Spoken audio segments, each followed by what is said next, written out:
Well, how do you solve your problems? We talk about it. Yeah. Yeah.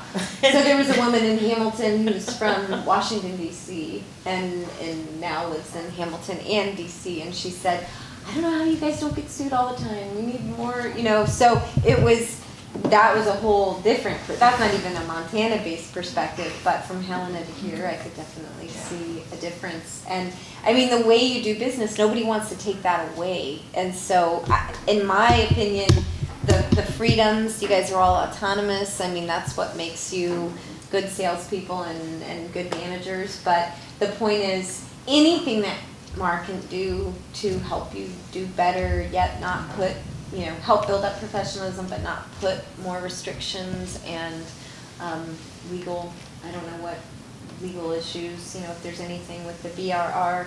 I know, and that wouldn't be an issue here, I would assume that Taylor Oldroyd, the new president, was talking about that BRR wanted to put a limit on the number of agents that supervising brokers can supervise, and they actually were able to avoid that, and so there is no limit.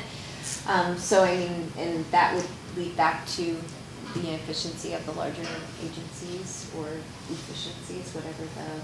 That'd be like telling us that we have to adhere to the law, to the court ruling that says we can't have more than one house listed at a time. Yeah. Yeah. Well, and seeing that doesn't it, I mean, they were talking about limiting, the worst I heard was 5. Yeah. We could supervise 5. Mhm. And these bigger offices were having fits. Wow. Okay, Lisa, you supervise 2. Realty 1 supervises 1. Mhm. Yeah. You don't do a real good job. I just had to throw that in. Nobody's disagreeing. You don't We want don't have any trouble talking about it. But you guys like each other. I mean, I feel like at least you pretend like you like each other. Well, the difference is we help each other. Yeah. Which is good because, like you said, I don't want to see any realtor get into trouble. which is Because different. guess what? That's Because different guess in other what? areas. If one realtor gets in trouble, Yeah. the realtor name comes up, and you know what? Once you have a crack in the scene, Yeah. Yeah. people are going to follow that crack, and everybody's going to be in. Because I'll guarantee you that every one of us has made at least 1 to 10 mistakes Yeah. on any contract we've Yeah. written. And so you'd appreciate I if someone guarantee would that. call and say, "Hey, this is what," not report you and try to bring litigation Yeah, I mean, against you. you want to help out the other Right. people in the business. I mean, we want to make the most money possibly, Right. but Right. we don't.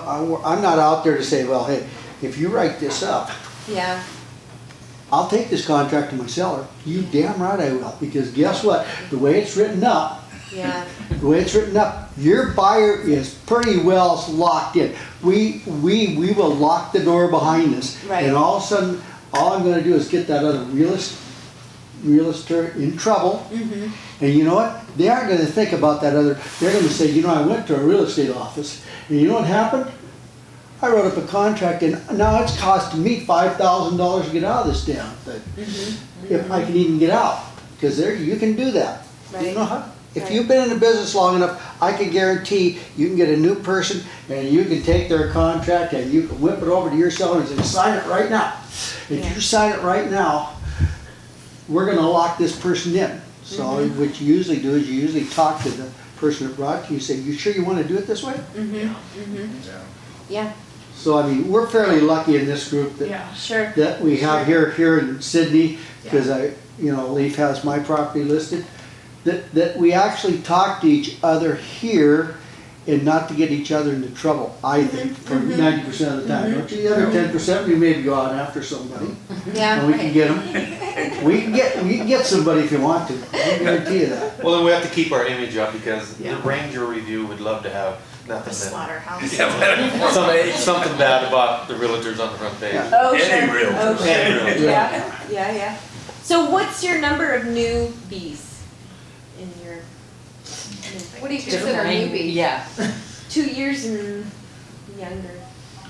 We were thinking like 20 years or less would be a break. Oh, yeah. You'll be here is 10 years of us. 10 years, or they're still training, right? Under 5 years, Yeah. what, 4, 3? Okay. Well, yeah, some of them are some of them are a couple of years. Well, we got some of them are real, 20 years, we you're got right. real estate agents, Okay. a lot of new real estate agents. Okay. Because now with the advent of having a lot of people doing auctions, Mm-hmm. Okay. they Yeah. found out that when you're an auctioneer, the day that sale doesn't close, you're done. You don't have a license to go follow them anyplace. That's the code in the state of Montana, because I know my stepson is one. And I said, well, good. I said, you guys follow these people around, you got a good chance of getting nailed. Because you can't do that. So now we're having a lot of these young kids that are auctioneers Okay. become real estate agents. That doesn't mean they're a realtor, and they don't have to be. But then I have to tell them, now, Eric, you're a real estate agent now, okay? You go out and you talk to that person. You better know what the hell you're talking about, because whether you're an agent or a broker, all of a sudden, you're the highest authority in the state of